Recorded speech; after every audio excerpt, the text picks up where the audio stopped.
আসাম বিজেপিতে হিমন্তের বিরুদ্ধে বিরোধ প্রকাশ।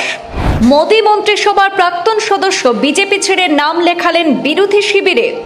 শেষ পর্যন্ত এজেপি দলে যোগ দিলেন প্রাক্তন কেন্দ্রীয় মন্ত্রী রাজেন গোহাই।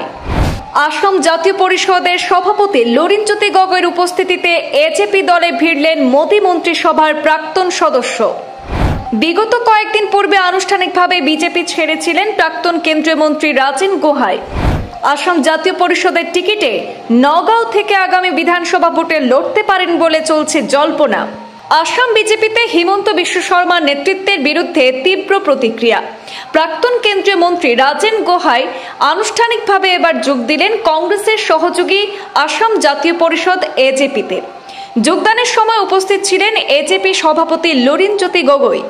1999 থেকে 2019 পর্যন্ত 4 বার নগাঁও লোকসভা আসনের সাংসদ থাকা রাজেন গোহাই প্রধানমন্ত্রী নরেন্দ্র মোদীর প্রথম মেয়াদে 2016 থেকে 2019 পর্যন্ত কেন্দ্রীয় রেল প্রতিমন্ত্রীর দায়িত্ব পালন করেছেন। গত লোকসভা ভোটে বিজেপি তাকে টিকিট না দিয়ে নগাঁওয়ে অন্য প্রার্থী দিয়েছিল, যার ফলে রাজেন কংগ্রেসের সমর্থনে হেরে যান। আগামী এপ্রিল মে মাসে পশ্চিমবঙ্গ, কেরল, তামিলনাড়ু, পুদুচেরির সঙ্গে আসামেও বিধানসভা ভোট হওয়ার কথা।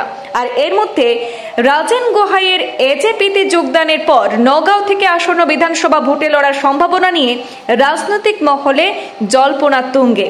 রাজেন গোহাই দল ছেড়ে অভিযোগ করেছেন যে বিজেপির রাজ্যে বহিরাগতদের বসতি স্থাপনের মাধ্যমে ভূমিপুত্রদের সঙ্গে বিশ্বাসঘাতকতা করছে এবং ধর্মীয় মেরুকরণ করে অসমীয়া সম্প্রদায়কে বিভক্ত করার চেষ্টা করছে। লরিনজ্যোতি গগৈ নেতৃত্বে 2019 সালে সিএএ বিরোধী আন্দোলন থেকে জন্ম নেয় আসাম জাতীয় পরিষদ। আর পরবর্তীতে বিজেপি সহযোগী অগপর প্রভাবশালী নেতা জগদীশ ভুঁইয়াও দলটিতে যোগ দেন।